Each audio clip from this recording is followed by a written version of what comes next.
asalaamaaleykum mbokk yi am mbégte ànd ak yéen ci télévision Futur Média benn waxtu jot na xibaaru digg bëccëg yi bokk na ci ponk yi gën a fës beneen ponk ci xibaar yi mu di ay hectares yu bëree bëri ci ay tool yàqu ndax ndoxu taw mi ca département bu Foundiougne baykat ya nekk foofu le amatunu benn yaakaar ni dina am lu génn ci tool yooyu le rax ci dolli village ba ñu faree ñoom daanaka dem fa nekk na lu jafe ndax yoon yëpp dagg.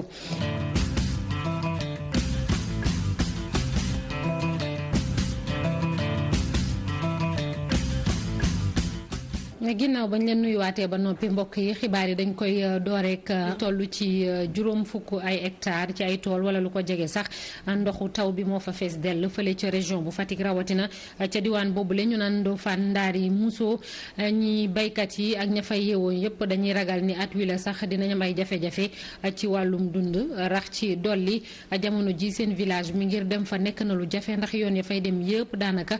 taw bi da koo yàq reportage Aminata Goudiaby Abdou Karim Bey.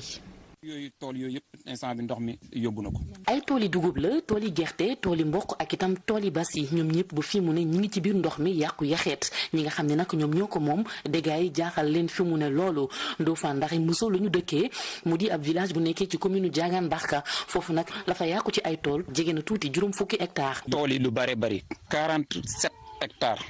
yoo xamante ni si enregistrement au chef de village la 47 hectares ñu ngi ko enregistré fii yoo xamante ni lépp dund boo xamante ni moom la population bi waroon dundoo léegi nox saay na.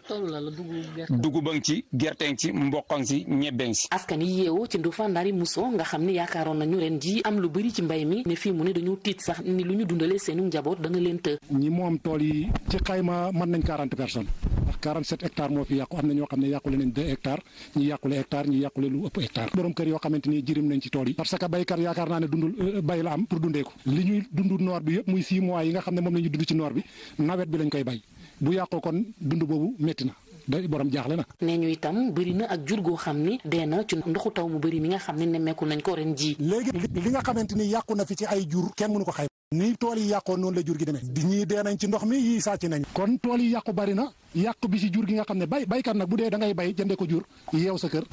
jur googu yi dem li nga bayoon yàqu booba baykat bu ne jaaxle wul waxu dëgg. jaaxle am na. Ndofane Ndari Mousso nag dëkk la boo xam ni dugg fa wala nga bëgg faa génn sax du lu yomb ndaxte di nga yàgg loolu ci yoon wi ay yoon yu bon nag ñoom ñoo ko waral te ci jamonoy nawet lay gën a yées. novembre Ndofane amul dugg amul génn yoon yi yëpp ay def ay kamb yoo xamante ni taw du yëpp fu mën a jaar du moto yëpp fu mën a jaar ci ñaari sorte yi nga xamante ni moom la population bi di gën di utiliser ñu koy abandonné totalement. buñ la bindalee garab dañ lay wax ne demal passé ñun amuñ fu ñu jaar ñun am nañ suñ case de santé amuñ garab amuñ benn sage-femme boo xam ne war na fii faj. wolo gi sax accusé nañ fi fii si wolo gi ndax tey jii wolo gi noor bi bu ñëwoon nga gis ko ngay gën a tiit ndox mi moo tax gisoo pax yi. beneen problème boo xam ne nag askan wi yeewoo ci Ndofane Ndari Mousso am nañ ko moo di seen dëkk boobee amul courant te nee ñu looloo tax càccug jur gi bëri fa loolu que seen jafe-jafe ngir jot ci ndox mu neex ren jii dafa gën a yokku ndaxte inondation yi nga xam ne moom la ñu nemmeeku ci gox yu bëri dafa am ba tax mu suuloon lu tolloo ko juróomi teen yoo xam ne fa lañ daan jëlee am ndox.